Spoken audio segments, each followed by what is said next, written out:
Evangelio de Mateo capítulo 6, del versículo 9 al 13, así dice la palabra del Señor, leo como está escrito. Dice, vosotros pues oraréis así, frente a la petición de los discípulos de, Señor o Maestro, ¿por qué no nos enseñas a orar? El Señor responde, vosotros pues oraréis así, Padre nuestro que estás en los cielos. Santificado sea tu nombre, venga tu reino, hágase tu voluntad como en el cielo, así también en la tierra.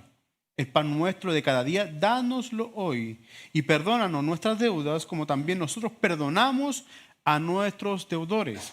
Y no nos metas en tentación, mas líbranos del mal, porque tuyo es el reino y el poder y la gloria, por los siglos de los siglos. Amén.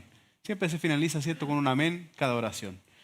Bien, oramos al Señor. Señor, te damos gracias en esta tarde por la bendición de poder hoy día tener tu palabra cerca de nuestros corazones. Es un privilegio, es una honra saber de que tú nos hablas de esta manera tan real, tan audible, Señor. En esta hora yo te imploro, Señor, que venga tu misericordia, tu gracia sobre mi vida y también sobre todos los que hoy día estamos hoy conectados, algunos por las redes sociales y otros aquí en la casa de Dios. Te pedimos, Señor, que tu bendición y tu revelación hoy venga y se deposite en nuestros corazones. Permítenos, Señor, disipar de nuestras vidas toda distracción, toda preocupación, todo agobio, toda tristeza, todo cansancio. Hoy lo ponemos a tus plantas y te pedimos hoy, háblanos, Señor, que tu siervo oye. En el poderoso nombre de Jesús te lo pedimos. Amén y amén. Amén. Orando como Jesús, la tercera parte. Una de las cosas que debemos nosotros considerar, amados hermanos, es que Jesús para nosotros debe ser el mayor modelo con respecto a las disciplinas cristianas que nos ayuden a vivir aquí en la tierra. Jesús debe ser el mayor modelo. ¿Y esto qué significa? Significa que yo no soy un modelo para usted, porque de hecho no tengo cuerpo de modelo. Yo no puedo ser un modelo para usted. Hoy día yo soy el pastor de esta congregación con mucho gozo, mucha alegría, pero yo no puedo ser un modelo para usted. Y es importante que esto lo comprendamos, porque los hombres, las personas, nos equivocamos. Somos seres imperfectos que caminamos en el proceso de la perfección. Y cuando la Escritura habla de perfección, nos habla de la madurez del creyente. Entonces, todos nosotros estamos en esta carrera juntos. Algunos llevamos más tiempo corriéndola, otros estamos recién comenzando, pero yo no puedo ser un modelo para usted con respecto a las disciplinas cristianas. Yo puedo animarlo, puedo incentivarlo, quizás usted va a ver cosas buenas en mí y espero que solamente vea cosas buenas, porque también tengo cosas malas y muy malas. Pero la Escritura nos menciona que Jesús es el mayor ejemplo de vida para nosotros. Por eso somos cristianos. Por eso somos seguidores de Cristo. No seguidores de un líder como yo, como su pastor, o de algún oficial. Evidentemente siempre va a haber modelos aquí en la tierra que nos ayudarán, nos generarán inspiración. Yo tengo muchos pastores conocidos, pero que ellos no me conocen, que yo admiro mucho. Por su forma de enseñar, por su elocuencia, más que nada por el peso de la palabra, la presencia de Dios en ellos. Uno puede admirar a las personas, pero no podemos tomarlos como prototipos modelo para yo ejercitar mi vida cristiana. Jesús siempre será el modelo perfecto para que usted y yo sigamos. ¿Amén? Amén. Y quiero que enfoquemos entonces hoy día nuestra vida. Porque si hoy día enfocamos nuestra vida y centramos nuestra mirada en nosotros, en las personas, corremos un grave peligro. Corremos riesgos. ¿Por qué corremos riesgos? Porque las personas nos van a desilusionar y que lo que pueden provocar esas desilusiones, tropiezos. Y Dios no quiere que nosotros tropecemos. Tampoco Él quiere que nuestro pie dé al resbaladero, como dice el salmista. Sino que quiere que pongamos nuestra visión y toda nuestra atención en Jesús, que es el blanco perfecto. Amados hermanos, la oración debe convertirse en una necesidad diaria. Así como el Señor les enseñó a sus discípulos a orar pidiéndole el pan nuestro de cada día, dánoslo hoy, también debe ser una necesidad diaria cultivar la oración. Me gusta mucho esta oración porque la encuentro notable. Creo que es muy sencilla, muy breve de ejercitar. Es muy simple.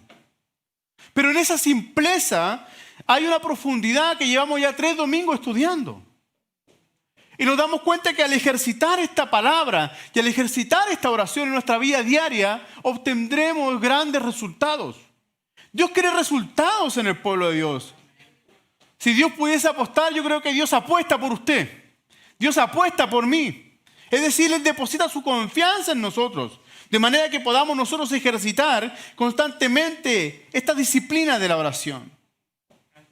La oración a nosotros nos va a permitir, amados hermanos, que aquellas preguntas que rondan nuestra cabeza, aquellas dudas, inquietudes o peticiones que tengamos, sean respondidas conforme a la voluntad de Dios a través de la oración, provocándonos paz, tranquilidad, seguridad de que su respuesta es la mejor.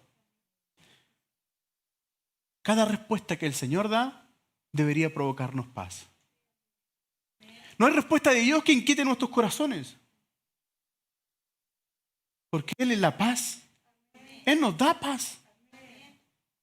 Así que hoy quiero que miremos estos últimos versículos que nos restan de este modelo de oración, de esta oración del discípulo. Vamos a la Escritura, por favor, miremos allí el versículo número 12 y centremos nuestra atención en estos últimos versículos que están aquí en esta preciosa y sencilla oración. El Señor les enseña a sus discípulos y perdónanos nuestras deudas, como también nosotros perdonamos a nuestros deudores. Un principio básico, pero el hecho de que sea básico no significa que no sea tan importante, porque sí es muy importante. Además de ser un principio básico, es fundamental aprender sobre el perdón de Dios. Porque si no, no estaríamos acá. Si hoy día estamos aquí porque hemos sido perdonados. ¿Ah? ¿O usted siente que hizo muchas cosas para adquirir el perdón? Nosotros no hemos hecho absolutamente nada para recibir ese perdón. Nada. No ha sido este perdón derramado sobre nosotros porque hacemos buenas obras, porque venimos a congregarnos, porque nos conectamos todos los días de culto. No tiene que ver con eso el perdón de Dios. El perdón de Dios es dado por el amor y la gracia y la misericordia del Señor. Entonces, debemos nosotros estar conscientes, amados hermanos, de que ese perdón no es porque usted y yo lo merezcamos, es porque Dios le plació y porque dice su palabra que Él nos ama de tal manera que mandó a Cristo para morir por nuestros pecados. Me llama mucho la atención porque en el original de esta palabra, deuda, que la menciona aquí, pues dice perdónanos nuestras deudas. Lucas expresa diciendo y perdónanos nuestros pecados. Porque ha sido tan grande la deuda, y esta deuda, considerando el concepto de pecado, ha sido tan grande nuestro pecado que usted y yo, ni usted ni yo, podíamos saldarla. Ni por muchas obras que hagamos. A veces la gente del mundo piensa, cree o sostiene de que van a llegar al cielo simplemente porque han hecho buenas obras. Es que yo no molesto a nadie, es que yo no digo palabras groseras, es que yo no he mentido, es que yo no he matado a nadie, tampoco he estado en la cárcel. Siempre ayudo al prójimo, aquel que pide limosna yo le doy. Piensa que con obras podemos alcanzar el perdón de Dios y más aún o mayor aún alcanzar el cielo. Pero bendito el día en que Cristo descendió a la tierra, abriéndonos a nosotros una puerta para poder cruzarla, porque Él dijo, yo soy la puerta. Debemos entrar por esa puerta y experimentar en nuestra vida ese perdón que es dado por misericordia, por amor y por gracia. Y el Señor les invita a sus discípulos a que cada vez que vayamos en oración le pidamos perdón al Señor. Perdona nuestras deudas. Es decir, debemos ir a la presencia de Dios y decirle, Señor, perdona mi pecado. Este pecado que nace con nosotros y que no termina hasta el día de Cristo Jesús, o no terminará hasta el día de Cristo Jesús. Una deuda que jamás será pagada con nuestras propias fuerzas. Y así como el escritor dejó registrado en esta oración este detalle, esta petición de oración, esta petición, esta solicitud del Señor al enseñarle a sus discípulos que el pan nuestro de cada día, dánoslo hoy. Así como es tan necesario el pan, así también es necesario el perdón. Y esto significa que diariamente debemos ir a la presencia del Señor y decirle: Señor, perdona mi corazón. Así como el pan de cada día es una necesidad en nosotros, solicitar el perdón de Dios también debe ser una necesidad constante en mi vida. Cuando somos perdonados por Dios, Él abre la puerta para que con Él desarrollemos una relación sana y fructífera. Sujete esto, por favor, sujetémoslo. Porque ese es el nivel de importancia o lo que provoca en el Hijo de Dios, en el creyente. Cuando nosotros vamos a la presencia de Dios y le decimos: Señor, perdona mis pecados. Perdona porque hoy día hablé mal de alguien. Perdona porque hoy día herí a alguien con mi actitud. Perdona, Señor, porque a lo mejor no te obedecí, Señor. Perdona, Señor, porque a lo mejor tú me estabas hablando y yo me hice sordo, Señor. Perdóname, Señor. Necesitamos nosotros ir diariamente a la presencia del Señor y pedirle perdón a Dios, solicitar su perdón. ¿Por qué? Porque necesitamos cultivar una sana relación con Dios. Porque lo que provoca el pecado en nuestra vida, esta deuda impagable, lo que provoca es una separación. Y cuando hay una separación, ya no hay un vínculo emocional ni espiritual con Dios. Más espiritual que emocional. Somos tripartitos. Necesitamos experimentar también en nuestras emociones esta relación con Dios, provocándonos gozo, alegría, contentamiento. A veces es necesaria la tristeza para experimentar el verdadero gozo. Entonces, necesitamos a través de esta palabra y a través de este consejo del Señor a sus discípulos experimentar cada día este nivel de santidad, este nivel que esa deuda que nosotros tenemos, que es el pecado, ser saldada por medio de la oración. Por eso mucho se habla dentro de las congregaciones la importancia de vivir a cuenta con Dios. Necesitamos vivir a cuenta con Dios. ¿Qué pasa si hay algo que Dios a lo mejor nosotros no le hemos presentado y no hemos sido perdonados? Dice su palabra que ningún atado entrará al reino de los cielos. Es por eso que necesitamos cultivar ese perdón. Es por eso que diariamente debemos ir y arrodillarnos o como sea, hablar con Dios y decirle: Señor, perdóname. Perdóname, Señor, porque pensé mal. Perdóname porque tuve un prejuicio con mi hermano, con mi hermana. Perdóname, Señor. Entonces, necesitamos aprender a solicitar el perdón de Dios a través de este modelo de oración. Y ¿sabe qué? Otra cosa muy importante que provoca este perdón no solamente es una relación sana con Dios, porque ya ese perdón es quitado. Como dice Isaías 43, 25, el Señor quita nuestro pecado, pero también quita la culpa. Entonces, no solamente provoca una buena relación con Dios, sino que también hace que nuestro corazón y que principalmente nuestro orgullo mengue delante de la presencia del Señor. Porque lo que provoca este reconocimiento delante de la presencia de Dios de que yo he fallado, de que me he equivocado, de que no he obedecido, de que no he atendido a la voz de Dios, es que mi orgullo mengue. Estoy reconociendo mi error. Estoy reconociendo que he fallado. Estoy reconociendo, como bien oraba nuestra hermana Alicia al comienzo, que somos faltos delante del Señor. Entonces, cada vez que vamos a la presencia del Señor, dejamos a través de esta solicitud de su perdón, tomamos hoy día nuestro orgullo, lo dejamos a un lado y nos vestimos de la humildad del Señor. Vestidos de la humildad. Eso es lo que tenemos que hacer. Entonces, dejamos al viejo hombre a un lado, dejamos a la vieja mujer a otro lado. Porque no podemos dejar las dos juntas. Dejamos a esa vieja naturaleza a un lado para que el carácter de Cristo, para que la esencia de Cristo, para que la vida de Cristo repose en nosotros. Y el Señor nos menciona a través de su palabra las características tan lindas que tiene el Señor: ser manso y humilde, así como yo lo soy. Entonces, cuando dejamos el orgullo a un lado, nos vestimos de su humildad, nos vestimos de su esencia.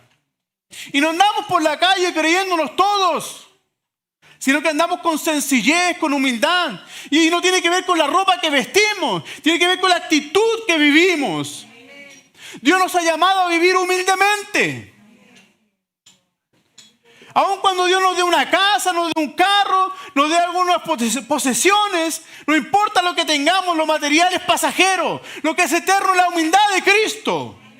Entonces debemos vestirnos de esa humildad y desechar ese orgullo, porque por orgullo Satanás fue echado del cielo. Y es por eso que nacemos con ese orgullo. Dios nos libre para cada día presentarnos delante del Señor con esa humildad que Él requiere, que Él le está demandando de nosotros. Fuimos llamados a disfrutar este perdón. Por eso el Señor se los enseñó.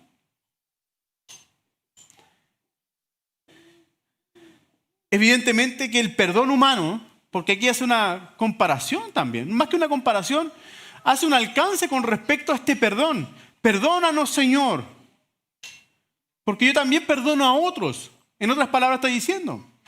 Lo que el Señor estaba explicando no es que el perdón humano sea tan igual como el perdón divino, porque son dos cosas muy diferentes. Y si centramos nuestra atención más adelante, nos daremos cuenta de que el Señor dice que si nosotros no perdonamos a otros, Él tampoco nos perdona a nosotros. Entonces nos damos cuenta de que ese perdón humano al cual yo doy perdón a otras personas jamás se va a comparar al perdón de Dios. Porque el perdón de Dios siempre estará más alto que nosotros. Siempre será más alto que nosotros. Pero es necesario perdonar a otros. Aquellos que han pecado contra nosotros, aquellos que nos han hecho daños, también debemos nosotros de perdonar. Qué lindo Dios que cuando Él nos perdona, Él se olvida de nuestros pecados. Isaías 43. 25.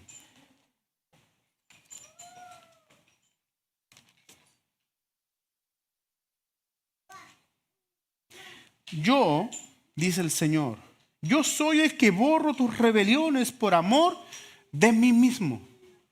¿Les suena algo eso? ¿De mí mismo? ¿Por amor de mi nombre? Por amor de su nombre, porque Él no se puede negar a Él mismo, porque Él es el amor. Entonces Él dice que borra todas nuestras rebeliones, y las rebeliones tienen que ver con ese pecado que nos ata. Él las borra. ¿Pero por qué? Por amor a mí mismo. Y dice, no me acordaré de tus pecados. A veces las personas siempre recordamos lo que pasó en el pasado. Hoy día tenemos un país herido por lo mismo. Un país dolido por los acontecimientos del pasado, que muchas veces han sido traspasados de generación en generación.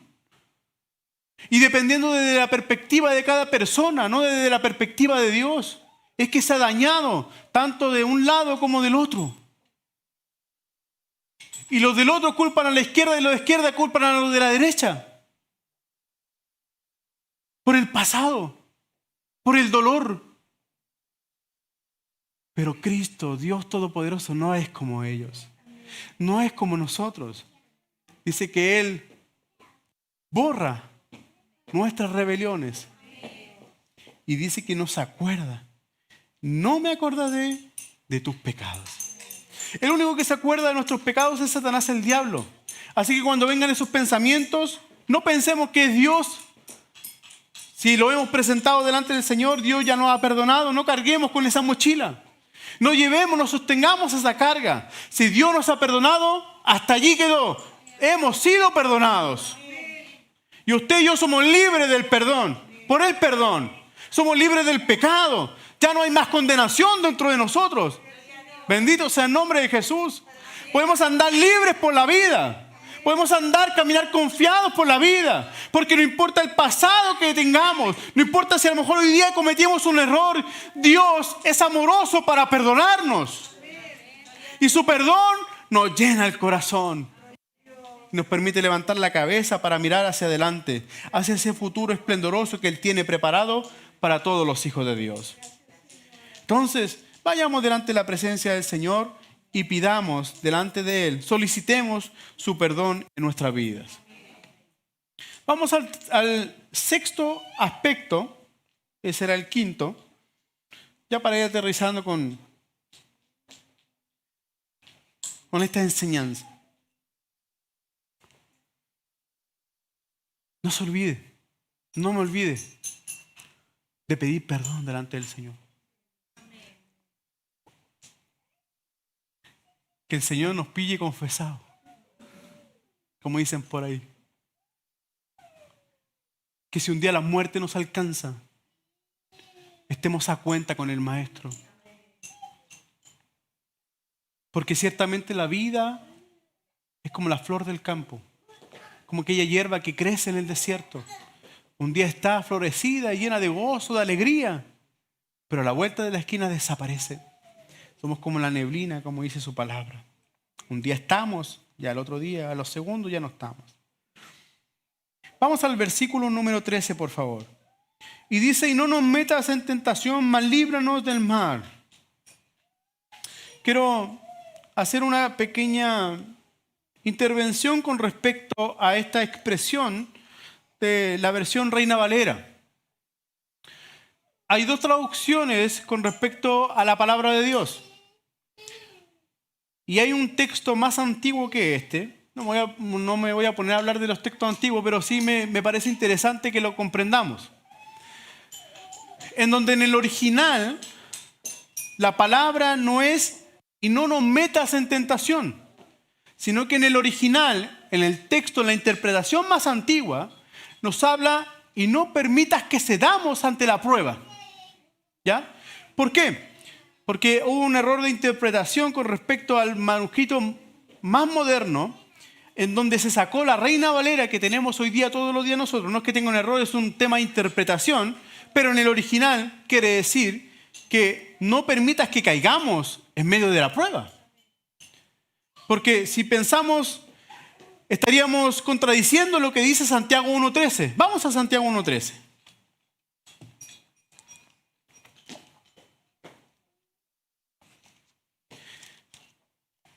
Santiago 1.13. Cuando alguno es tentado, no diga que es tentado de parte de Dios. ¿Ah? Cuando alguien es tentado, no diga que es tentado de parte de Dios. Porque Dios no puede ser tentado porque el mal, ni él, todo de nuevo. Cuando alguno es tentado, no diga que es tentado de parte de Dios, porque Dios no puede ser tentado por el mal, ni él tienta a nadie. ¿Ya? Entonces, esta expresión bíblica aquí tiene esa aclaración con respecto a la interpretación de un manuscrito más antiguo que realmente dice lo que debería decir. Señor, no nos metas, no permitas que ante la prueba, ante la dificultad, nosotros cedamos. Por eso es que dice, y no nos metas en tentación. Haciendo esta aclaración, es importante comprender que todos nosotros en algún momento pasaremos pruebas. Todos en algún momento pasaremos pruebas. Es necesario pasar pruebas. Terrible pensarlo, pero debemos aceptarlo. Porque las pruebas son necesarias para ver o para evaluar la calidad de fe que usted y yo tenemos. Hay gente que lleva mucho tiempo en el Evangelio y que a lo mejor no ha vivido tantas pruebas. Yo digo, ¿qué clase de fe habrán aquellas personas? Como alguien dice, nosotros somos los mejores guerreros del Señor. Pasamos de prueba en prueba, pero también pasamos de victoria tras victoria. Entonces, es necesaria la prueba para que de esa manera nuestra fe resplandezca. Porque es una fe que es probada como el oro. que mientras más es expuesta al fuego, más brillante será.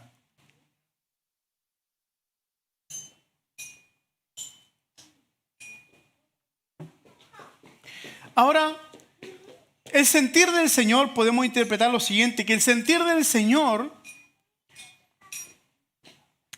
Jesús, es que Él enseña a sus discípulos y también refleja en su corazón su deseo de que todo creyente pueda evitar por completo los peligros del pecado. Cuando nosotros miramos las Escrituras, de verdad que hay muchos procesos muy difíciles. Y solamente quisiera hoy día mencionar a dos. Y uno de ellos es Job. Yo sé que usted ha escuchado de Job. Uno de los hombres que fue probado por Dios. En donde Dios le da autorización a Satanás para que pueda ser tocada su familia, sus posesiones, inclusive su salud, pero no su alma.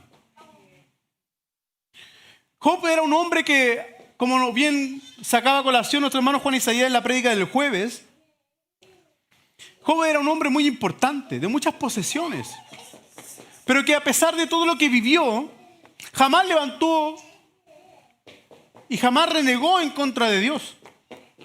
Aun cuando su familia, su esposa en este caso, le hacía la invitación de maldecir incluso el día de su nacimiento. Siendo un hombre que solamente había tenido la experiencia de oír a Dios. Porque hasta ese minuto él no había experimentado la bendición de ver a Dios. Solamente dice en el último capítulo de Job, dice que de oídas te había oído. Pero que cuando finalizó el proceso, cuando hubo la revelación de parte de Dios de por qué había sido probado, él dijo: ahora mis ojos te ven. Ahora mis ojos te ven. Otro hombre de Dios que también fue probado fue Pedro. Pero no Pedro el apóstol, sino que Pedro el discípulo. En donde Satanás se presenta delante del Señor y pide la vida de Pedro para que su vida sea zarandeada. Y el Señor aún le revela al corazón de Pedro lo que iba a acontecer. Y aún así Pedro no entendió. Que Dios nos dé claridad. Que Dios me dé claridad. Porque a veces Dios advierte. A veces Dios nos prepara. Y eso es lo que estaba haciendo el Señor a través de esta oración, preparando a sus discípulos. Porque iban a ser expuestos a la prueba. Y en su necesidad de aprender a orar de la forma correcta, el Señor le dice: prepárense, pídanle al Padre, a nuestro Padre que está en los cielos, pídanle que al momento de la prueba ustedes no cedan. Porque evidentemente van a pasar pruebas, van a pagar el precio, van a llevar mi evangelio, van a ser capacitados por el Espíritu de Dios. Pero no va a ser fácil, va a ser difícil. La gente los va a matar, la gente los va a perseguir, la gente los va a encarcelar, la gente los va a atrapar. Pero confíen en el Señor, dijo. En el mundo tendrán aflicciones, pero confíen en mí, porque yo he vencido al mundo. Bendito sea el nombre del Señor. El Señor ha vencido la tentación. El Señor ha vencido el pecado. El Señor nos ha permitido tener la victoria por sobre la prueba. Pero no es por sus fuerzas, tampoco por las mías. Es por las fuerzas dadas por el Espíritu de Dios que habita dentro de nosotros. Su Espíritu nos llena de fuerzas. Cuando más débiles estamos, viene su palabra y nos fortalece. Cuando a lo mejor estamos agobiados, angustiados, y a veces que hasta nos cuesta respirar frente a la dificultad, frente a la prueba, viene la paz del Maestro. Que a veces estamos en oración en nuestras habitaciones, en nuestros cuartos, o quizás en nuestro hogar, y es como el Señor diciéndole a sus discípulos: paz a vosotros. ¿Cuántas veces nos hemos experimentado en momentos de adversidad, en momentos que las noticias no son tan buenas? Viene la paz del Señor, o viene el Señor mismo y nos dice: paz a vosotros. Bendito sea el nombre del Señor. Entonces Dios es poderoso para librarnos. Dios es poderoso para guardar nuestros corazones. Porque a Él le interesa su corazón y mi corazón. Él no quiere que sucumbamos frente a la prueba, todo lo contrario, sino que quiere que tengamos victoria.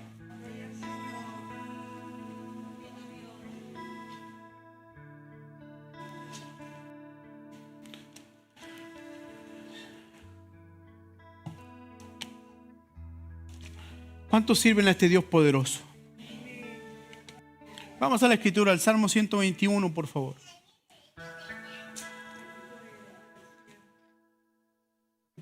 Versos 3 y 4 dice: no dará tu pie resbaladero. Diga amén a esta verdad.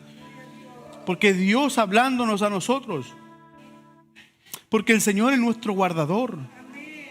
Dice: no dará tu pie al resbaladero. Es una promesa de Dios. ¿Cuántas veces hemos querido tirar la toalla? Porque a lo mejor algo no nos resultó, le fallamos al Señor. Pero Dios promete que no resbaladero, no vamos a resbalar. Ni se dormirá el que te guarda. He aquí, es decir, en un tiempo presente, ahora, ya, he aquí, no se adormecerá ni dormirá el que guarda a Israel. Aleluya. ¿Cuántos tienen paz entonces de saber de que el guardador, el Dios de Israel, está hoy día aquí con nosotros? Aunque estemos llorando de tristeza, aunque nuestros corazones se quebranten, estén quebrantados, estén rotos en 1000 pedazos, porque hemos sentido que le hemos fallado a Dios. Aquí el Señor está con nosotros para guardar nuestra vida de todo mal y de caer frente a la tentación y de sucumbir en medio de la prueba. Dios es poderoso para librarle de cualquier situación que estemos viviendo. Para Él no hay nada imposible. Para Dios todo es posible. Amados hermanos, el apóstol Pablo en 1 Corintios capítulo 10, versículo 13, le expresa a la iglesia diciéndole que Él no pondrá más carga sobre nuestra vida de la cual usted y yo no podamos llevar. Entonces Dios sabe su aguante. Dios sabe cuánto yo aguanto.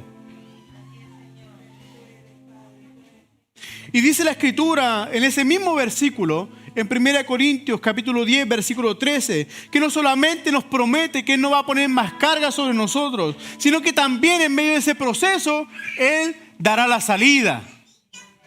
Es decir, no vamos a estar acorralados en medio del problema. No vamos a saber qué hacer. Todo lo contrario, Dios va a dar la salida del problema. Dios va a dar la salida de la dificultad, de la necesidad que estemos abrigando. Para que usted y yo seamos libres de toda maldad que Satanás, el diablo, quiera levantar contra nosotros.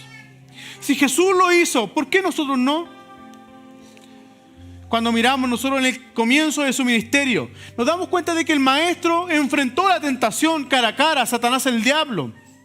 Pues dice que por el mismo espíritu que estaba allí siendo consagrado el Señor, dice que el mismo espíritu lo llevó al desierto. Y estando allí en el desierto, después de haber ayunado tantos días, Satanás, el diablo, se aparece delante del Señor para tentarlo. Pero ahí estaba el poder de la palabra de Dios. ¿Cuántos aman su ley? ¿Cuántos aman los mandamientos de Dios? ¿Cuántos aman su palabra? ¿Cuántos atesoramos hoy día esa palabra en nuestro corazón? Jesús la había atesorado porque desde niño había sido instruido en el camino.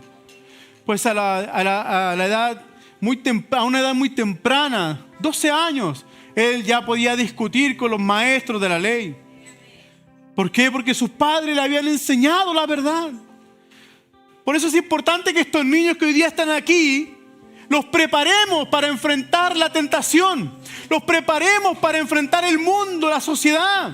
Por eso hay que conectarlos el sábado en la mañana. ¿O no, tía Cintia? Tía Maylin, tía Evelyn, que usted está allá en su casa. Hay que invitar a estos niños a que se llenen de la palabra de Dios. A veces uno dice, los niños no entienden mucho, pero los niños entienden más de lo que uno imagina. Entonces, se cumple la palabra de instruir al niño en su camino. Les creamos esa necesidad. Porque la palabra instrucción, estos días aprendía que la palabra de instruir al niño hablaba de que las parteras a los bebés le echaban miel en su boca para que tuvieran este ritmo de su boquita para después amamantar. Entonces, al echarle miel, eso era ese principio de encomendar al niño en su camino, de enseñar las verdades bíblicas. Las parteras hacían eso. Y eso mismo es lo que nosotros hacemos, le creamos esa necesidad al corazón. Recuerde que la palabra de Dios es más dulce que la miel. Entonces debemos sembrarle la palabra de Dios. Aquí hay tías que se preparan, que preparan videos. Preparemos a nuestra gente, preparemos a los jóvenes. Que hay un alto porcentaje de jóvenes que al ir a la universidad se escapan del evangelio, se apartan de Dios. Porque no resistieron, porque no tenían raíces profundas, porque solamente de oída conocían a Dios. Pero yo oro a Dios para que en esta casa de oración la gente vea a Dios. No solamente escuche a Dios para llenarse de fe, sino que vea a Dios así como Job lo experimentó. Mas ahora mis ojos te ven. Aleluya. Entonces caminemos a estos niños. Creemos esa necesidad de la palabra de Dios. No los pille yo escuchando reggaetón, ¿ah? Por último, que sea cristiano. Pero llénenlo de la palabra de Dios. Llenémoslo de la palabra de Dios. Líbranos del mal, dice el Señor. Amado, la solución para ser librado del maligno proviene de Dios. Entonces, en medio de la dificultad, ¿a dónde tenemos que acudir? A Dios. Tenemos que ir delante de su presencia en oración.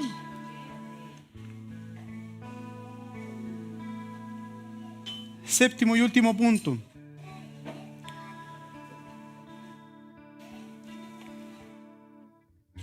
El Señor,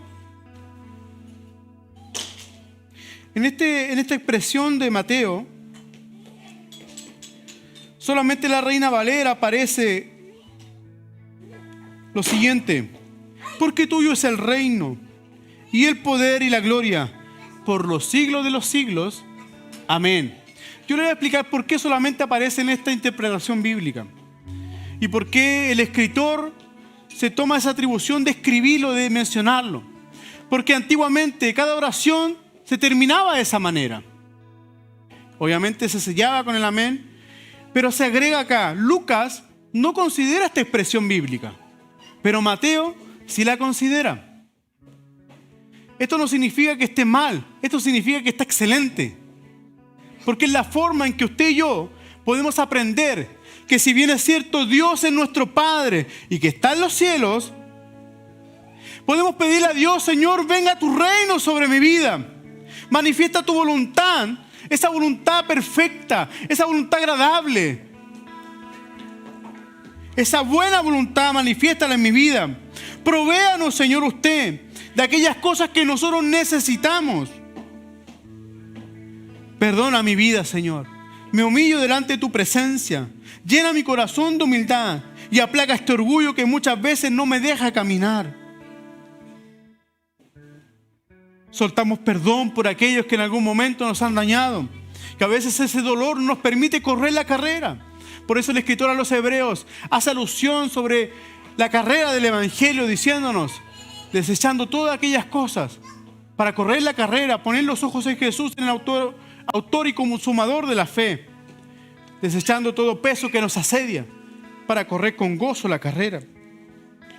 Perdonamos a aquellas personas y te pedimos también, Señor, que nos libres del mal, que nos permita resistir la prueba. No que quiten la prueba, porque necesitamos experimentar la prueba para disfrutar la victoria. Porque sin prueba no hay victoria. Sin prueba no hay victoria. Y terminar nuestras oraciones exaltando el nombre del Señor y reconociendo primero con alabanza de que Dios es nuestro Padre Celestial. Reconocer que a Dios le pertenece el reino. Es decir, que Él tiene todo ordenado dentro de su reino. Por eso dice: porque tuyo es el reino. Y a veces queremos andar a nuestra manera, pero debemos caminar en base al reino de Dios. Y no solamente es el reino tuyo, sino que también el poder suyo es el poder. La gente, ¿sabe qué, hermano? Hermana, la gente está hambrienta de poder. La gente está hambrienta de autoridad. La gente desea gobernar o desea manifestar gobierno en las personas. Mas nosotros como hijos de Dios reconocemos que la fuente de máximo poder proviene del Señor y no de otras personas. Él es el proveedor de poder. Y justamente el Salmo de hoy decía, el Señor dará poder a su pueblo. Que Dios nos llene de poder. Dios le llene a usted de poder. Dios me llene de poder. Los cielos y la tierra cuentan la gloria del Señor. Salmo 19:1. Porque suya es la gloria. Y el salmista expresaba diciendo esto.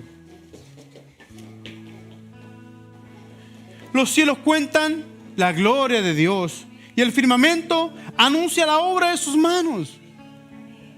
Entonces en nuestra oración reconocemos que de Él es el reino. Reconocemos que suyo es el poder. También reconocemos que suya es la gloria. No es una gloria para nosotros. No es una gloria para la iglesia. Es una gloria para Dios. En algún momento la iglesia será glorificada. Pero estando aquí en la tierra, amados hermanos, hemos sido diseñados. Hemos sido creados para darle la gloria a Dios. Y cada situación que vivamos, démosle la gloria a Dios. Sea que estemos gozosos o sea que estemos tristes, la gloria del Señor. Y todo cuanto hagamos aquí en su obra, todo es para la gloria del Señor. Bendito sea el nombre del Señor. ¿Y hasta dónde se extenderá esto? Dice que será por los siglos de los siglos. Dios es un Dios eterno. Dios es un Dios permanente.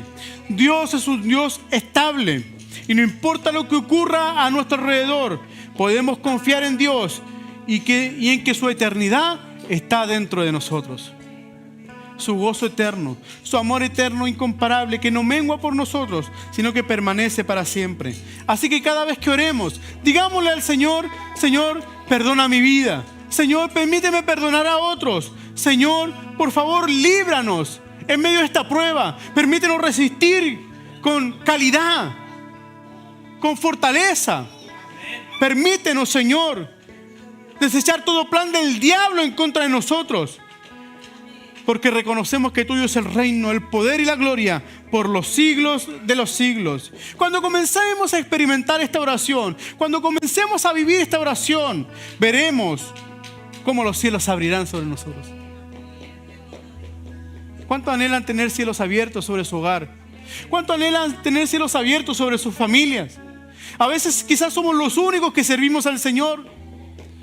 Pero cuando experimentamos la verdad bíblica de esta expresión, de este modelo de oración, esta oración del discípulo, amados hermanos, hermanas, de verdad experimentaremos los cielos abiertos sobre nuestras cabezas y el favor de Dios descenderá sobre nuestras vidas. Experimentaremos su poder, su gobierno y también recibiremos de Él solamente la fortaleza. Como un día le pasó al Señor estando orando en el Getsemaní. Dice que muy afligido Él en oración, se presentó delante del Padre y dijo, Señor, que esta copa pase de mí. Pero dijo pronto, volvió en sí el Señor y dijo, Señor, que no sea como yo quiero, sino que sea como tú quieres. Y vino el ángel del Señor, amados hermanos, y yo oro en esta tarde para que cada vez que usted ore y se sienta débil, se sienta frustrado o se sienta impaciente, venga el ángel de Jehová y lo fortalezca. Venga el ángel de Jehová. Y quizás hoy día necesita fortaleza. Venga hoy día el ángel de Jehová en este instante. Levanta ahí su mano derecha y venga el ángel de Jehová sobre usted. Venga el ángel del Señor para fortalecerlo. Y si a lo mejor hemos caído, que el Señor nos levante. Y si a lo mejor hemos tropezado, el Señor afirme nuestros pasos para correr esta carrera. Y si a lo mejor estamos tristes, el Señor nos llene de gozo, de alegría, de contentamiento, de saber de que Dios está con nosotros. Porque Él es nuestro Padre. Ustedes y yo somos sus hijos. No olvide este beneficio. No olvide esta bendición. No olvidemos esta bendición. Somos llamados hijos de Dios. Puestos en pie le damos gracias al Señor.